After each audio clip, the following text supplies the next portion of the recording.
Malcolm with American Vineyard Magazine, reporting to you from the COG Summer Conference at the Silverado Resort in Napa.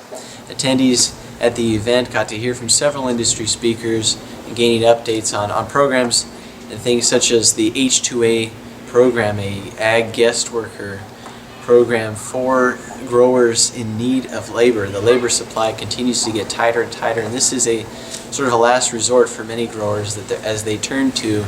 It's certainly not an easy one to understand or apply to due to the regulations involved with it, and not a cheap one either. But here is Jeanne Malitz and Bob Erickson to explain.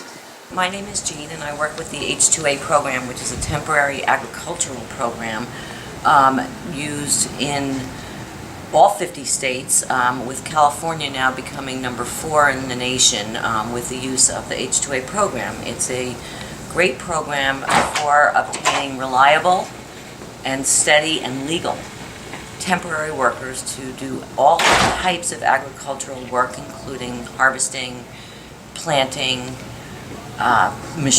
related work, even kitchen work if you're working in it on a farm.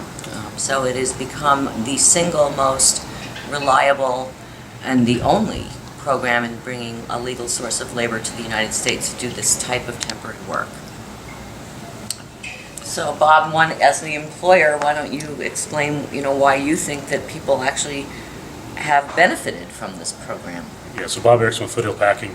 We've been doing the H2A program for over 10 years. And to answer your question on the tipping point, it's really it's bringing in a source of labor when the current domestic labor force is dwindling down. You're getting consistency in it, you're getting reliability, productivity is usually up, and it seems complicated. It's very regulated, but with good attorneys like Jeanne, it can be overcome. Recommendation is start slow, get your toe wet, hook yourself up with people who know what they're doing, who's been in the program before. Having that reliable workforce overcomes any of the fears that the regulations of the programs might have.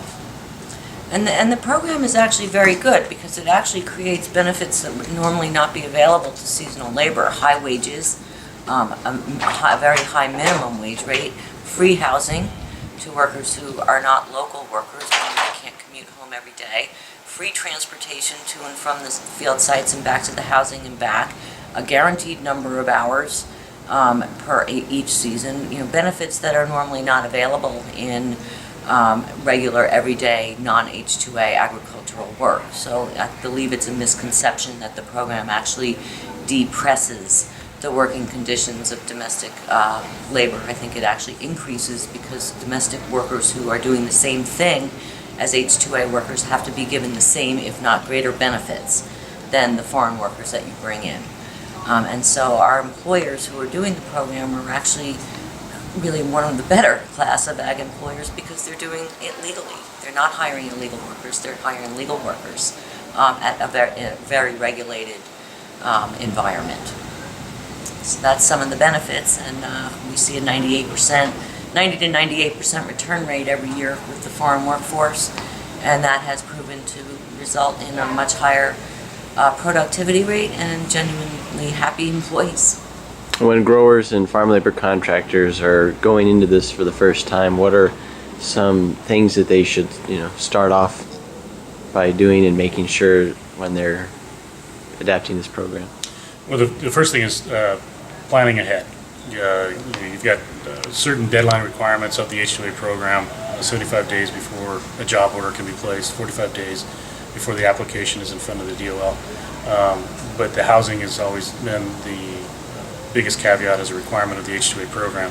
So it takes 3 months prior to the 75-day deadline.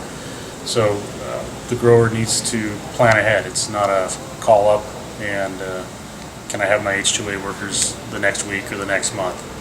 So it's planning, getting involved, understanding the nuances of the program. There's a lot of particulars of requirements, record keeping, that everybody needs to be familiar of it. So it's a 4-month process at the minimum. Sometimes it's planning in advance in anticipation of a seasonal job that's coming up following year. We have growers that start a year in advance.